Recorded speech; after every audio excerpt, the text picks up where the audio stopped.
Natapos tayo sa nakaraang episode na kung saan ay sadyang pinatamaan ng missile ni Commander Guan ang ating bida. At sa pagkakaalam niya na ito ay patay na, subalit makalipas ang ilang sandali ay lumabas ito sa panangyarihan ng pagsabog. At nang makita niya ito ay laking gulat niya na ito ay buhay pa. At paglabas ng ating bida sa nasusunog na bahagi, ito ay galit na galit. Sambit ng ating bida noong nalaman ko kay Commander Luo, na hindi kayong dalawa ang may pukana ng pagkawala ni Zinyo. Ay nagpasya akong patawarin kayo, dagdag pa ng ating bida na ginamit mo pa ang mga inosenteng tao, para takutin si Commander Luo na ibigay ang kanyang pamumuno sa mga sundalo. Sa isip-isip ni Commander Guan bakit hindi siya namatay sa mga pangpasabog.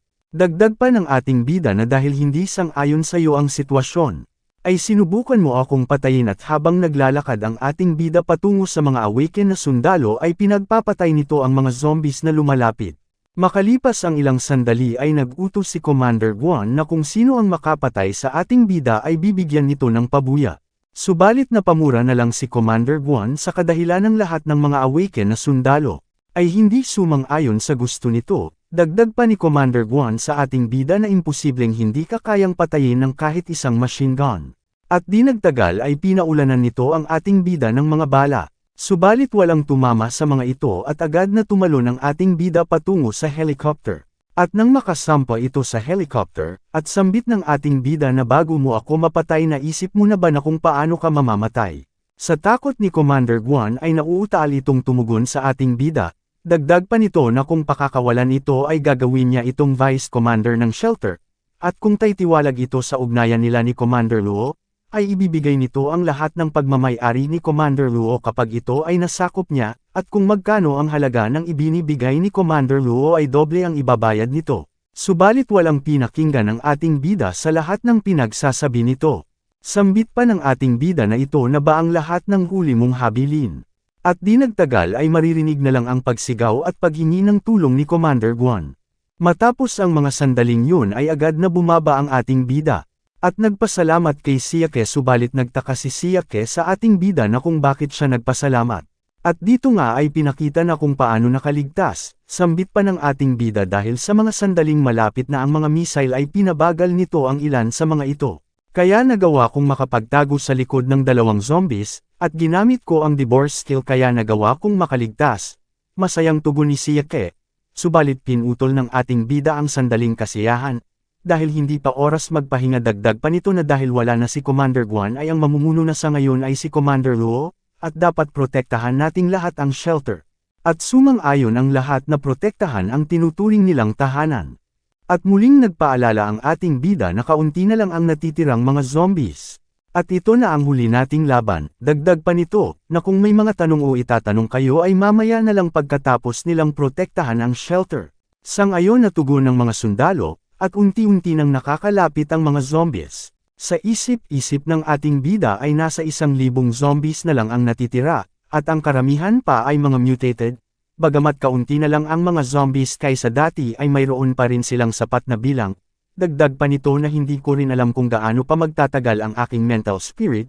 Hindi pa rin maganda ang sitwasyon namin, pero sa ngayon ang tangi naming pag-asa ay si Jinbao, kaya kailangan pa namin ng kaunting oras, at sa kasalukuyan ay nalalapit na rin matapos ang pag-evolve ni Jinbao. Sa pagsugod ng mga zombies ay dinapensahan ng mga awaken na kasamahan ng ating bida kung saan si Jinbao. Gumamit ito ng barrier para hindi makalapit ang mga zombies. Batid ng kasamahan ng ating bida na hindi magtatagal ang ginamit nitong barrier, kaya nag-aalala ang mga ito kung paano nila mapipigilan ang napakadaming zombies. At habang pinapanood ng ating bida ang mga kasamahan nito ay nag-aalala ito sa kadahilan ng batid ng ating bida na madaming nakapaligid sa kanila, at alam nito na mga baguhan pa lang ito sa ganitong mga laban, at hindi rin ito pwedeng umalis sa kanyang kinatatayuan gayong pag hindi nito mapigilan ang mga zombies na paparating ay lalo silang manganganib. At winasiwas na ng ating bida ang kanyang espada, sa pagwas-iwas nito ay pinatay nito ang mga zombies na nasa harap. Batid ng ating bida na napakahirap na ng kanilang sitwasyon, ngunit kailangan pa nitong tatagan ang kanyang sarili, at ang tanging pag-asa lang nila ay si Jinbao, na sana magising na ito. At biglang naputol ang espada ng ating bida, sa pagkaputol ng espada nito ay nagulat ito dahil may mga zombies na sa harap nito at gagawa na ng isang atake. Batid ng ating bida na hindi niya na maiiwasan ang atake ng zombies, ngunit biglang sumigaw si Siake, at tinawag nito ang pangalan ng ating bida. Sa pagtawag ng pangalan nito ay may espada itong inihagis mula sa ating bida, dumaan ang espada sa harap ng ating bida at sa pagdaan ng espada ay dali-dali niya itong kinuha. Sa pagkuha ng ating bida sa espada ay sabay pumakawala ito ng isang nakamamatay na atake, at napatay nito ang mga zombies. At ito'y napatingin kay Siake at nagpasalamat. Maya-maya pa ay biglang nagbitak ang lupa, sa pagbitak ng lupa ay biglang dumiretso ito patungo kung saan si Jinbao, at sumigaw si Siake na kailangan nila itong pigilan. Sa pagsigaw ni Siake ay dumating ang batong awaken. Sa pagdating ng batong awaken ay naghanda na ito ng isang atake, at pumakawala ito ng malakas na atake. Sa pagpakawala nito ng isang malakas na atake ay nagbitak ang lupa sa kinatatayuan nito at napigilan niya ito. Sa pagpigil nito ay namangha ang kanyang mga kasamahan sa ginawa nito, at pinuri nila ito gayong ang galing ng ginawa nitong pagpigil sa halimaw. Ngunit napatingin ang ating bida sa kadahilanang nararamdaman parent nito, na ito'y gumagalaw at buhay pa, kaya sumigaw ito para balaan ang mga kasamahan nito na umalis ang mga ito sa kinatatayuan nila gayong papunta na ito sa kanila. Sa pag-iwas ng mga ito ay naiwan si Jinbao, at nilamon ito ng isang malaking halimaw. Nagulat ang ating bida sa nasaksihan nito, dahil nilamon ng halimaw ang kukun kung saan si Jinbao at hindi pa ito nagigising.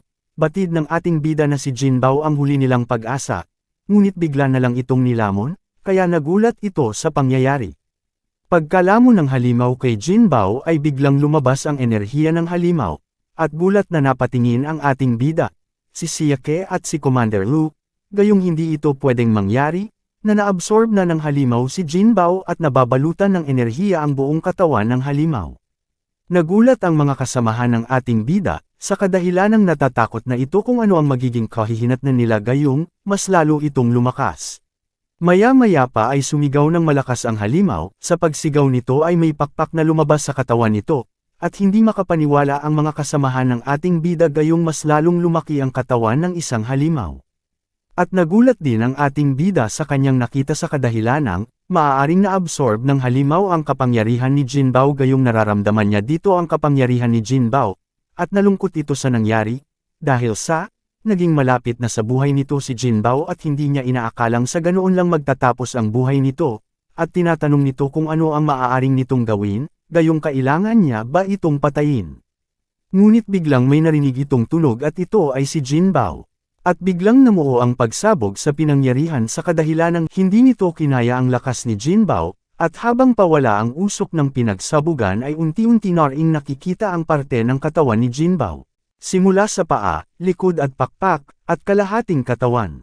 Nagulat ang ating bida sa paglabas ni Jinbao na uutol nitong sinambit ang pangalan ni Jinbao. Gayon din si Siake masayang pagbati nito sa pagbabalik ni Jinbao, napangiti na lang si Duanfei sambit pa nito na muntik na rin akong malinlang, dagdag pa nito na ngayon ay tapos na sa pag-evolve si Jinbao, ay oras na rin para tapusin ang natitirang mga zombies, at nabuhayan ng loob ang mga kasamahan nitong sundalo at tumalon na ang ating bida kay Jinbao para maghanda, sambit pa nito sa mga sundalo na manatili na lang kayo dito at magpahinga dagdag pa nito na siya na ang bahala sa mga zombies.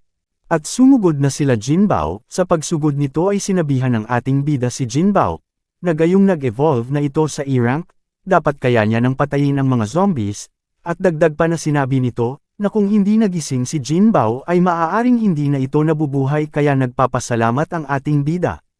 Kaya sinabihan nito si Jinbao na ipakita na nito ang kanyang lakas.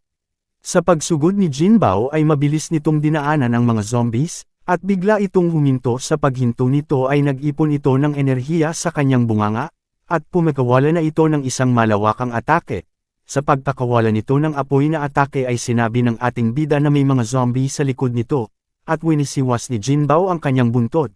Ngunit nabigla si Jinbao, sa kadahilanang may awaken na baka ang humawak sa buntot nito, at sumigaw ang awaken na baka at hinayla nito si Jinbao hawak-hawak ang buntot nito. At nagalit si Jinbao sa pagkakahawak nito sa kanyang buntot kaya gumamit ito ng apoy na enerhiya at pinatama niya sa mukha ng awaken na baka, Sa pagkatama ng apoy na kapangyarihan ni Jinbao ay nagalit ito at wala gaanong natamong pinsala dahil sa tibay ng depensa nito. Sa pagkagalit nito ay sumugod ito kay Jinbao. Sa pagsugod nito ang naharangan ni Jinbao ang mga sungay nito, at sa pagkakaharang ni Jinbao sa mga sungay nito ay ginamitan ito ng buong lakas ni Jinbao at binagsak niya ito sa lupa. Sa pagbagsak nito sa lupa ay nawalan ito ng malay, at lumipad si Jinbao sa ere, at paglipad nito sa ere ay nag-iipon ito ng enerhiya. Sa pag-ipon nito ng enerhiya ay batid dito na malakas ang papakawalan nitong kapangyarihan, kaya nagsitakbo sila Siake at ang mga kasamahan nito, dahil batid nito na matatamaan ang mga ito pag hindi sila lumayo sa pinangyarihan. At pumikawala na ito ng isang malawakang atake, pinatay nito ang buong zombies. Namangha ang mga kasamahan nito dahil sa lakas ng kapangyarihan nito na pinakawalan, at makikita sa lugar ng pinangyarihan ang natamong pinsala dahil sa kapangyarihan na pinakawalan ni Jinbao.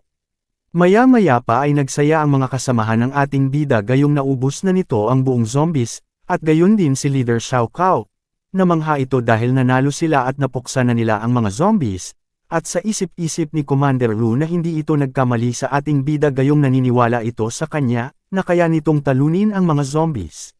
Nakangiti na nakatingin si Siake sa ating bida gayong nagagalak ito sa kanilang pagkapanalo.